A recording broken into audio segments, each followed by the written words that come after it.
تمام تعریفیں اللہ تعالی جل مجدہ الکریم کے لیے، درود و سلام نبی کرم نور مجسم شفیع معظم احمد مجتبیٰ جناب حضرت محمد مصطفیٰ صلی اللہ تعالی علیہ وسلم کی ذات والا صفات کے لیے حمد و صلات کے بعد، عزیز دوستو، بزرگوں اور بھائیوں، انسان کھائے پیے سوئے جاگے تو اس کے جسم کی ضروریات پوری ہوتی ہیں، لیکن جب وہ اللہ کا ذکر کرتا ہے، نماز پڑھتا ہے، دعا مانگتا ہے، استغفار پڑھتا ہے، درود و سلام کے گجرے پیش کرتا ہے، تو پھر اس کی روحانی ضروریات پوری ہوتی ہیں۔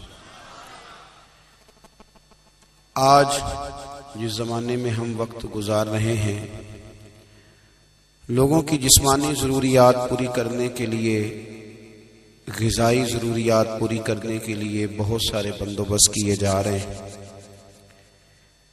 لیکن جتنا لوگ اپنی ظاہری ضروریات میں خود کفیل ہوتے جا رہے ہیں، اتنا ہی زیادہ وہ روحانی طور پر کمزور ہوتے جا رہے ہیں۔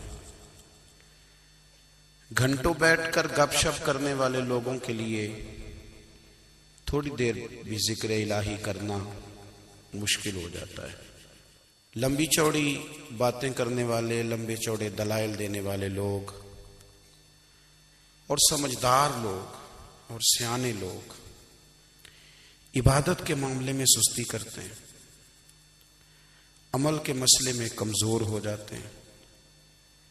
تسبیحات کرنا، وظائف پڑھنا، درود و سلام پڑھنا، کم بولنا، سچی بات کرنا، صبر سے رہنا، شکر کو اپنانا، قناعت اختیار کرنا، حسد، بغض، عداوت سے بچنا، یہ لوگوں کے لیے مشکل ہو جاتا ہے۔ پھر اس کا نقصان یہ ہے کہ معاشرہ ایک عجیب سی بے سکونی اور بے قراری کا شکار ہے۔ جیب میں بہت زیادہ پیسے رکھنے والا، خوش شکل نظر آنے والا، پیٹ بھر کے روٹی کھانے والا شخص بھی ڈھونڈتا پھرتا ہے کہ آخر میں پریشان ہوں کیوں۔ آپ انسانیت کی تاریخ پڑھیں گے تو آپ کو معلوم ہوگا کہ انسان نے کبھی پتھر کی پوجا کی، کبھی معاذ اللہ چاند سورج کی،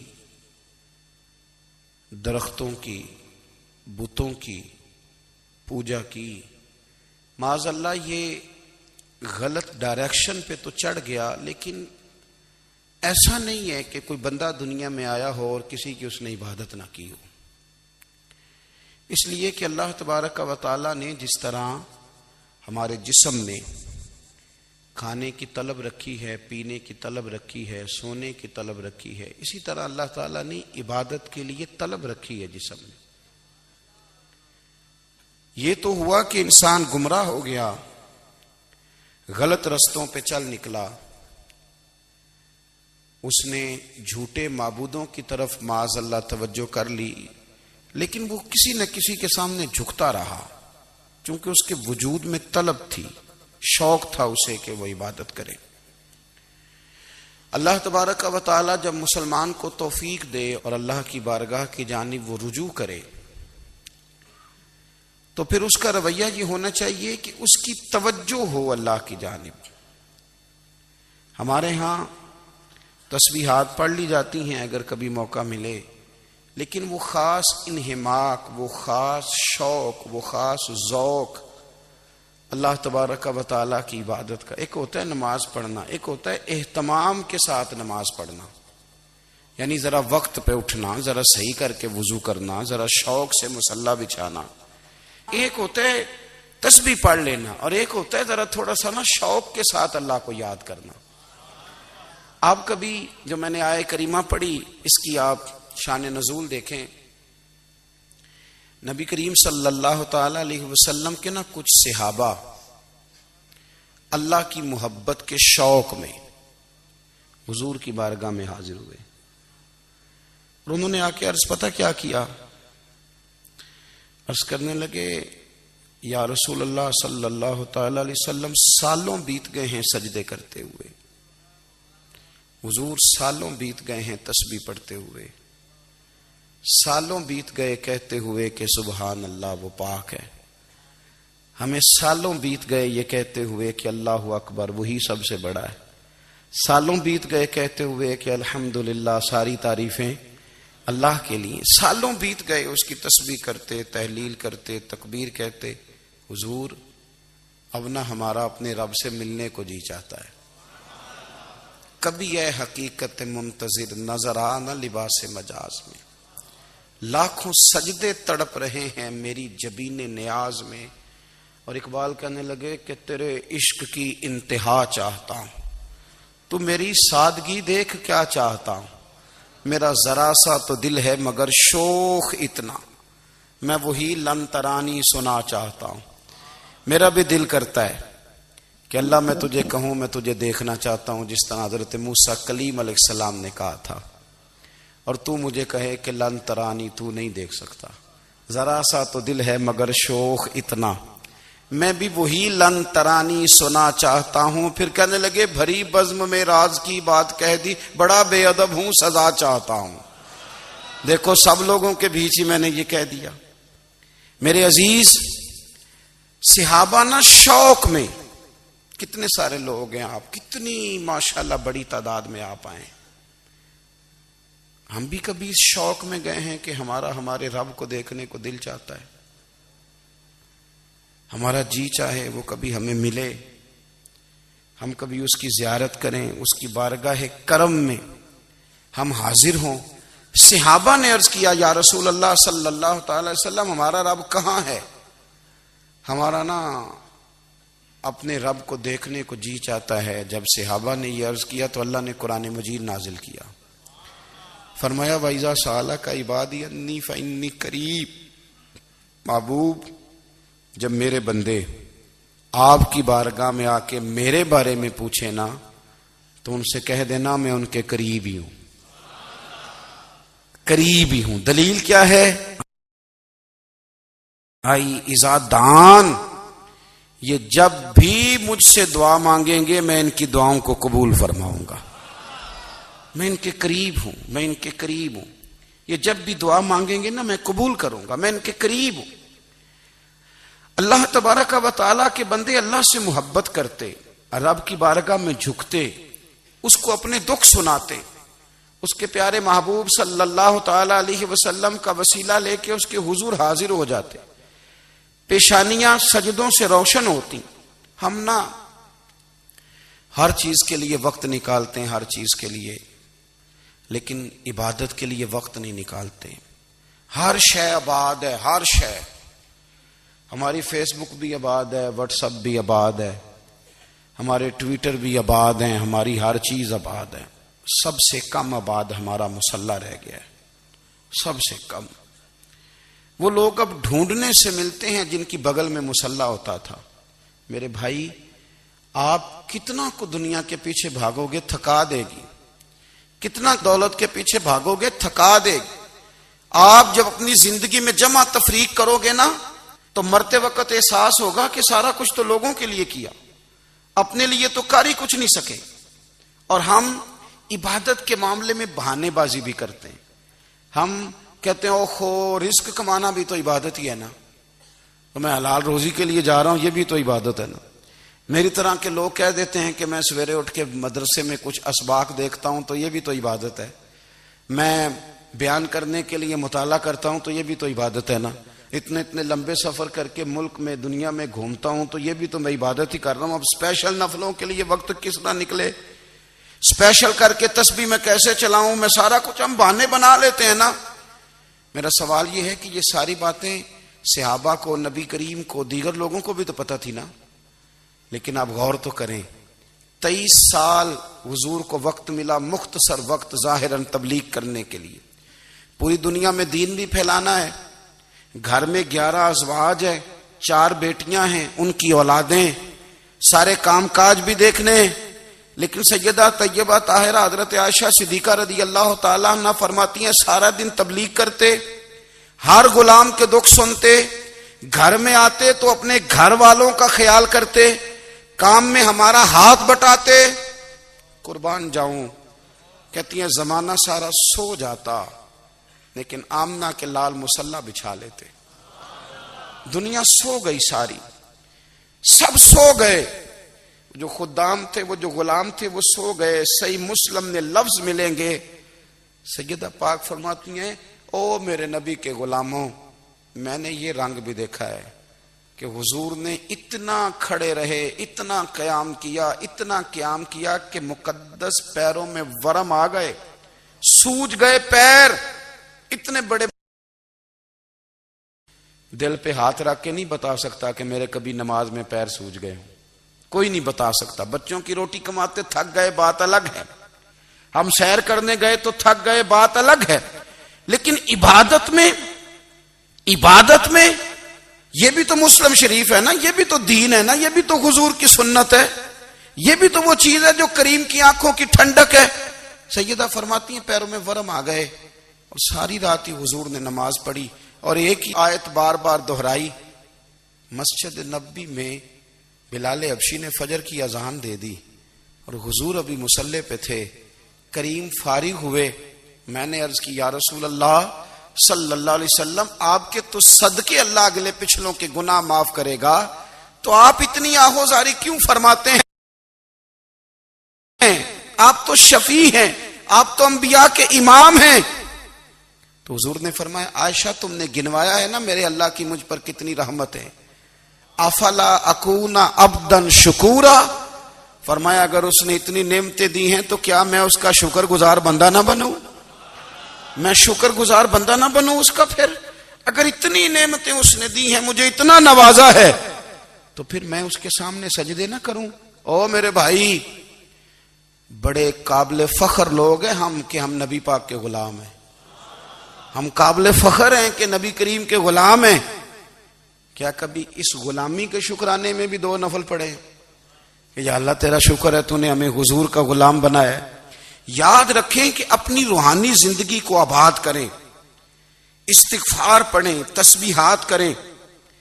حضرت عبداللہ ابن عمر رضی اللہ تعالیٰ عنہ حضرت عمر کے صاحبزادے، مکہ مکرمہ میں ان کی قبر ہے.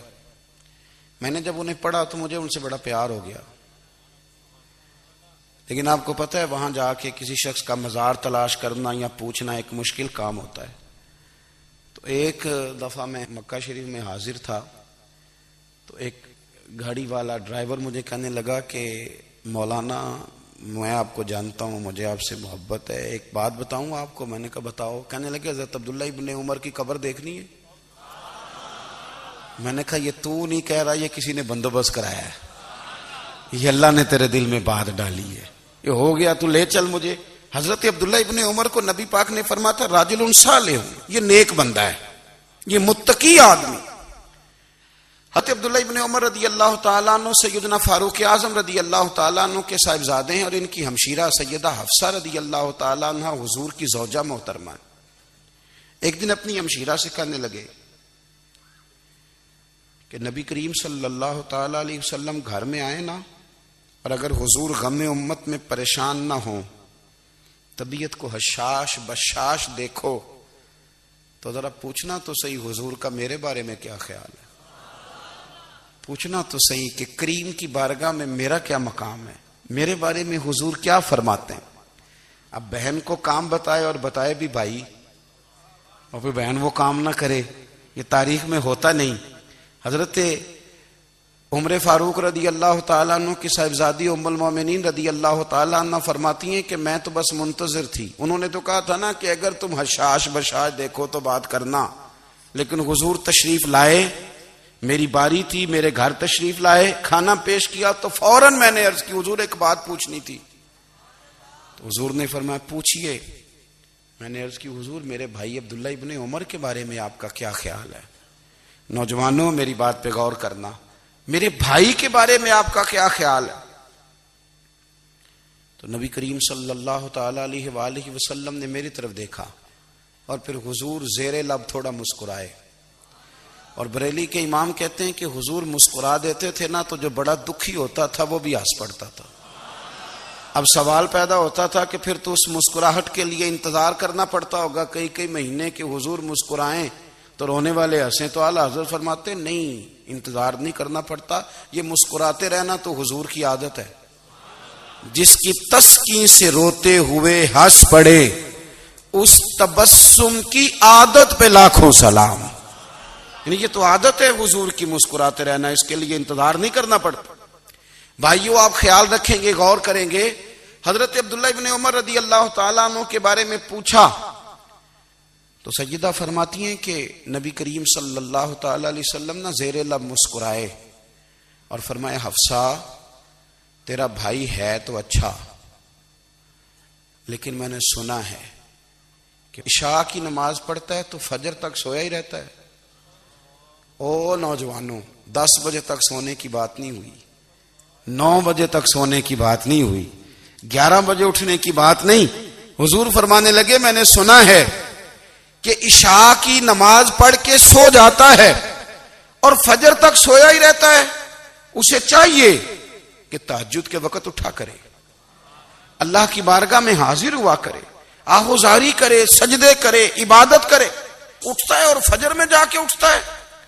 حضرت جناب حفصہ رضی اللہ تعالیٰ عنہ کہتی ہے میں نے جناب عبداللہ ابن عمر کو پیغام دیا اور میں نے کہا میرے جوان بھائی سن، نبی پاک نے فرمایا ہے تو اچھا پر تہجد میں نہیں اٹھتا، نفل نہیں پڑھتا۔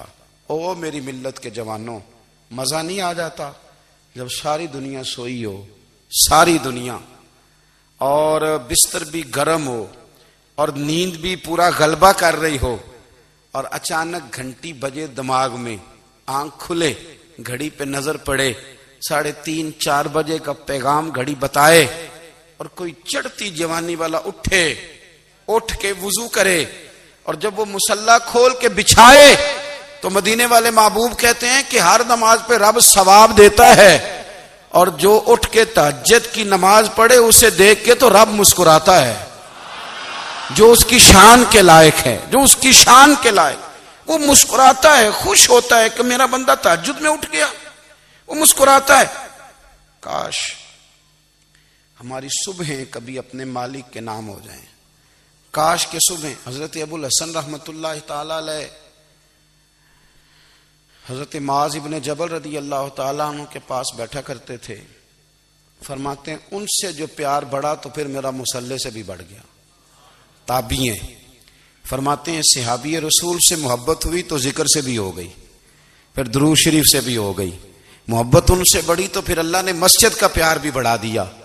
آپ فرماتے ہیں کہ میری ہر وقت طبیعت چاہتی تھی کہ بس اللہ اللہ کروں، بس اللہ اللہ کروں، بس نہ میں ذرا تھوڑی جان چھڑاؤں لوگوں سے، کوئی 10 منٹ ملے تو میں کچھ 4 نفل پڑھ لوں، میں تھوڑا سا نہ بچوں لوگوں سے، اور مجھے تسبیح ملے تو میں نہ کچھ 400-500 دفعہ استغفار پڑھوں، سبحان اللہ، الحمدللہ، اللہ اکبر، لا حول ولا قوت الا باللہ، میں نہ تسبیحات پڑھوں۔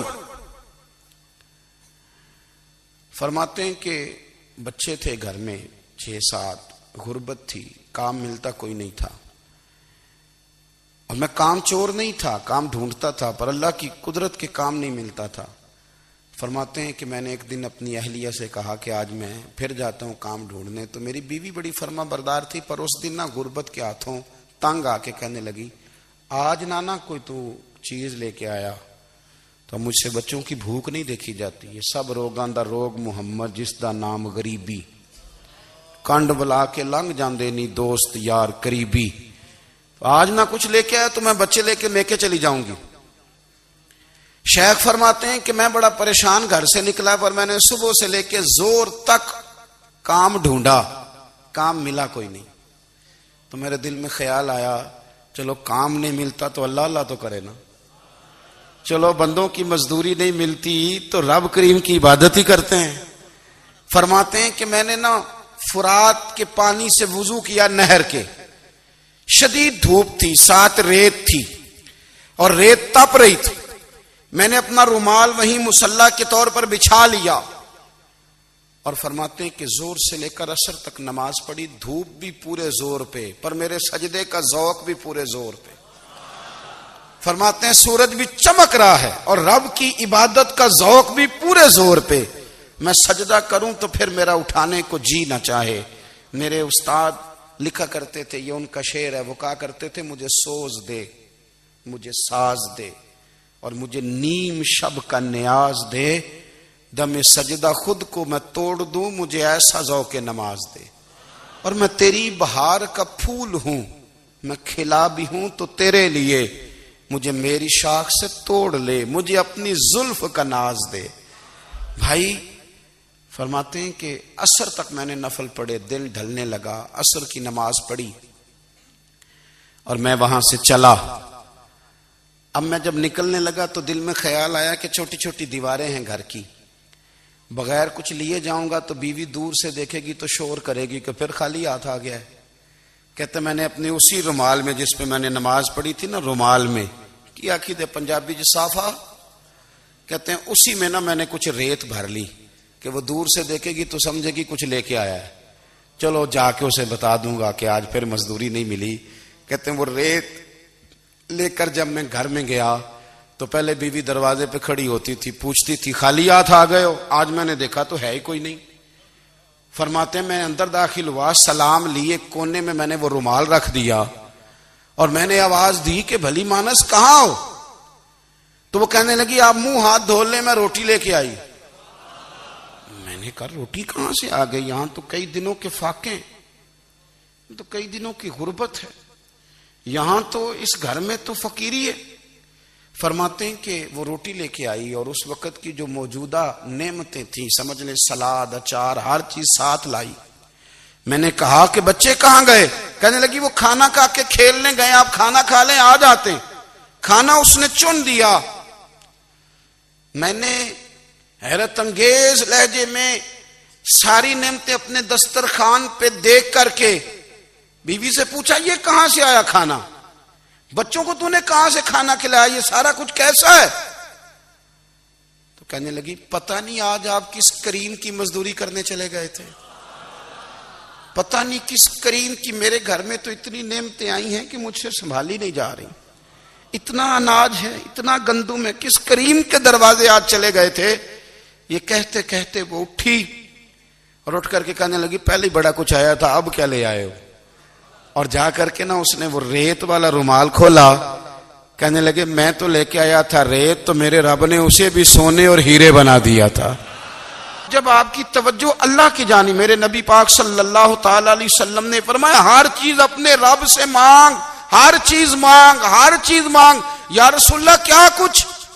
میرے محبوب نے فرمایا تیرے گھر میں نمک بھی ختم ہو جائے تو وہ بھی اپنے رب سے مانگا کر، تو مانگنا وہ تجھے دے گا، تو اس کی بارگاہ میں کشکول طلب دراز تو کرنا۔ اور ترمذی شریف میں عجیب لفظ ہے، رسول کائنات نے فرمایا، رب کریم فرماتا ہے جب میرا بندہ ہاتھ اٹھاتا ہے نا تو مجھے حیا آتی ہے کہ میں خالی کیسے لوٹا دوں اس کے۔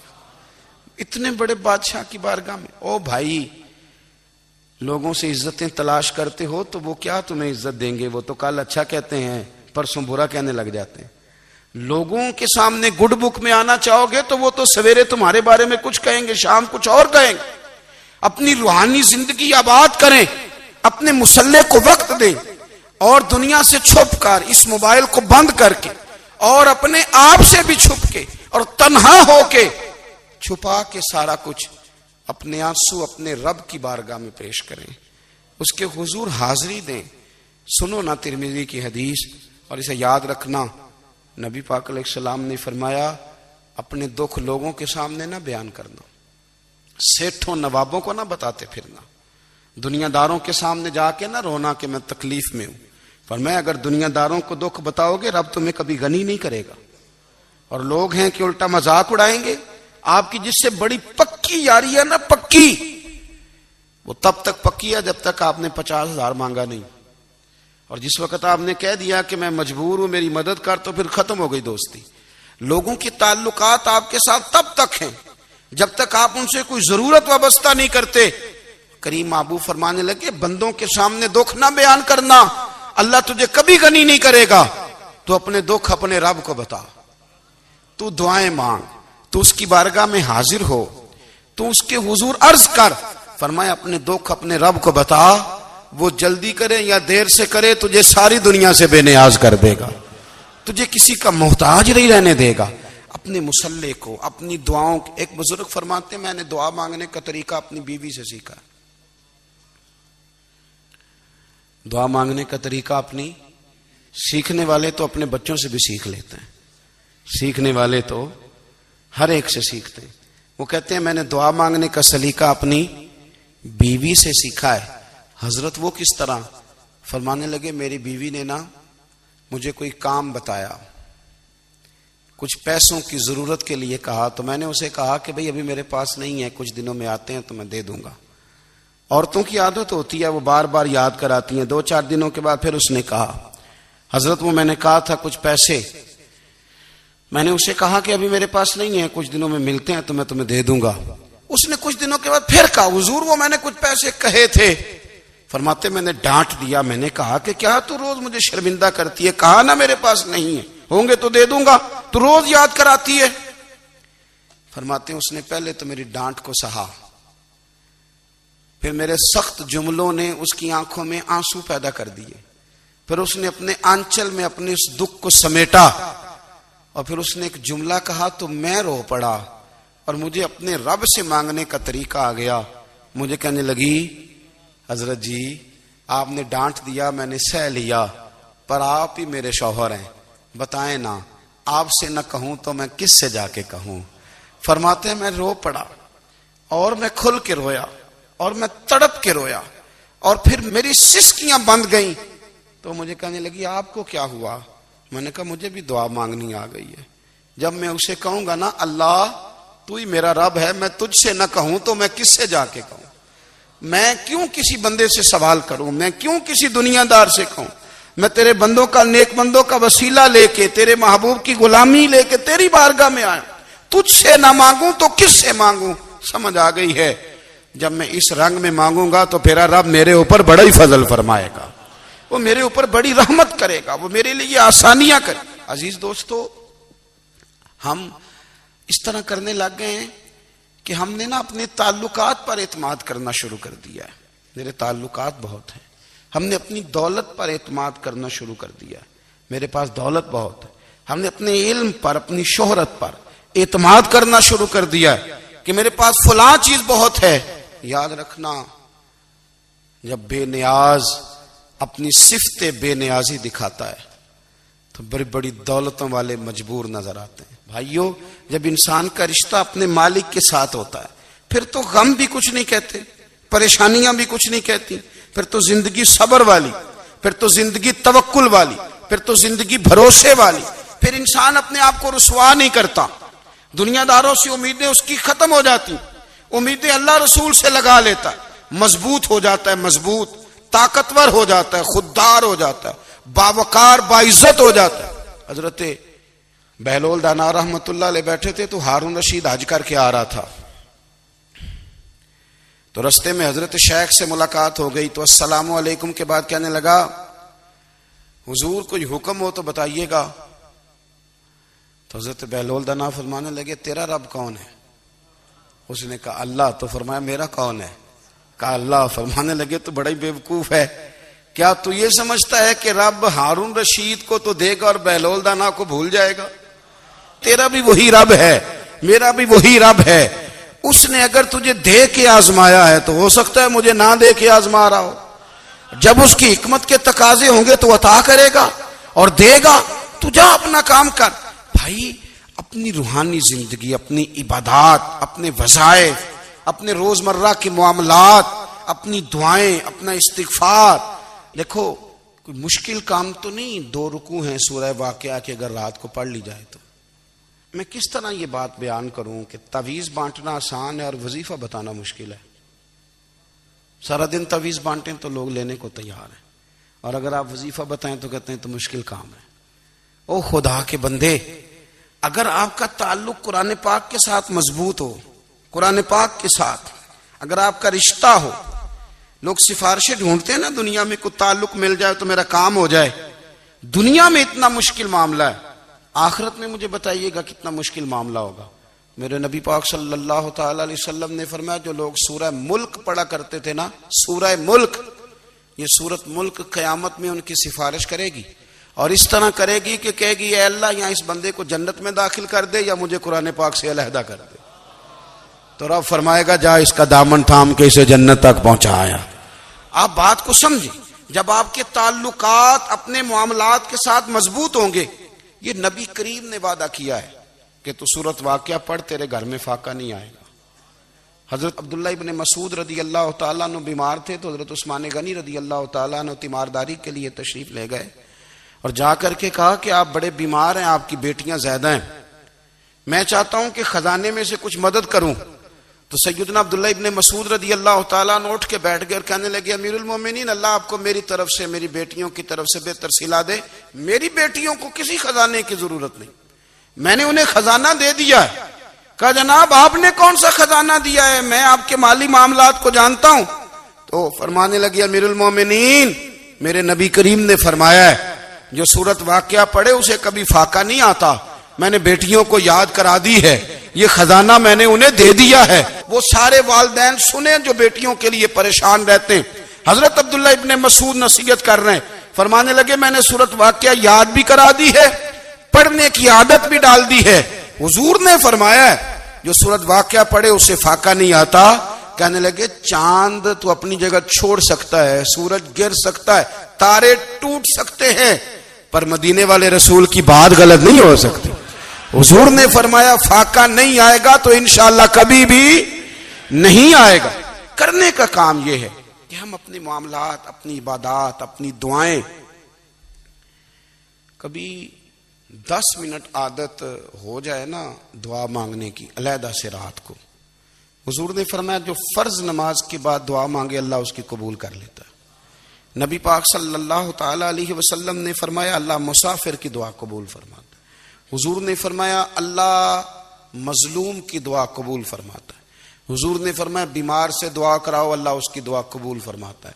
میرے نبی پاک نے فرمایا ماں باپ جب بھی اولاد کے لیے ہاتھ اٹھائیں, ویسے تے بلے شاہ تو آسمانی اڈدیاں ہی پھڑ دیں, جڑا گھر بیٹھا انہوں بڑھے ہی نہیں.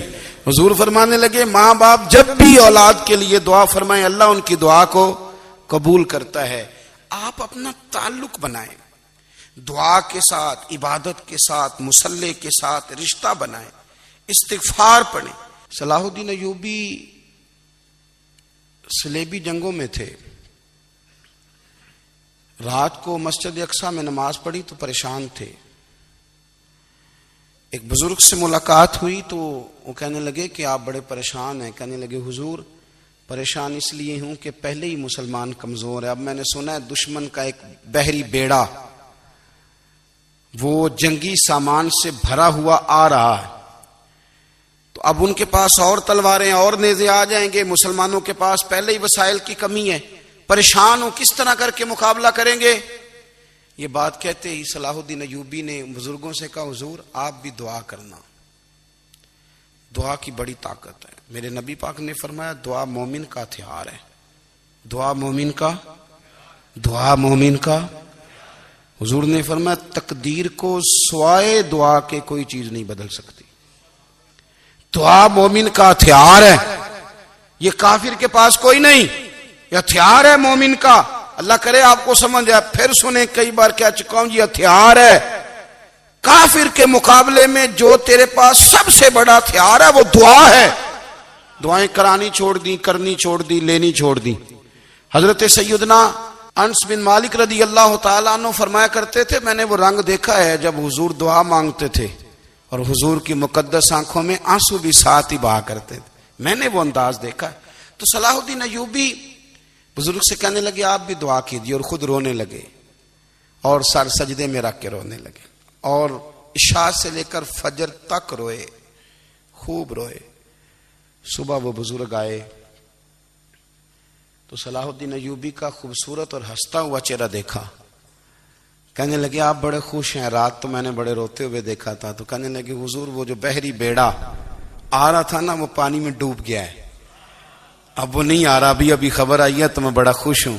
بزرگ کہنے لگے اٹھ سینے سے لگ اور سن ایک بات, وہ بحری بیڑا پانی میں نہیں ڈوبا, وہ تیرے آنسوؤں میں ڈوب گیا ہے.